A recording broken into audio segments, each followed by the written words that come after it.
Heroines అందరూ చీర కట్టిన వాళ్ళే. కెమెరా ముందే కాదు వెనకాల కూడా చీరతో కనిపించి మెప్పించారు.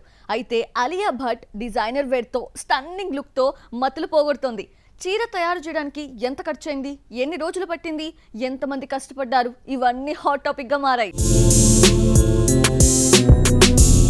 మెట్ గాలా 2024 ఈవెంట్లో ముద్దుగుమ్మలు మెరిసిపోయారు. హాలీవుడ్ భామలు ఎంతమంది తలుక్కుమని మెరిసినా అందరి చూపు అలియా భట్ స్పెషల్ డిజైనర్ చీరపైనే. అందమైన ఫ్లోరల్ శారీ, షోల్డర్లెస్ టాప్ తో అలియా మెరిసిపోయింది. సినిమాల్లో ఎన్నిసార్లు చీరకట్టుతో కనిపించినా ఇలా డిజైనర్ వేర్ తో తలుక్కుమంటే ఆ కిక్కే వేరన్నట్టుంది. Indian designer Sabyasachi Mukherjee design చేసిన ఈ చీర గురించి చెప్పుకొచ్చింది అలియా. 163 మంది వర్కర్స్ 1905 గంటల పాటు కష్టపడి ఈ శారీని తీర్చిదిద్దారు అని చెప్పుకొచ్చింది. తన టేస్ట్ కి తగ్గట్లు తయారు చేయించుకున్నానని చెప్పింది. అంతర్జాతీయ వేదిక ఏదైనా మన చీర కట్టు హైలైట్ గా చీర అందాన్ని పరిచయం చేస్తూ స్పెషల్ అట్రాక్షన్ గా నిలుస్తున్నారు. గతంలో ప్రియాంక చోప్రా, దీపికా పదుకొనే వంటి భామలు గ్లోబల్ వేదికలపై చీర అందాన్ని ఆవిష్కరించారు. ప్రెజెంట్ అలియా వంతొచ్చింది.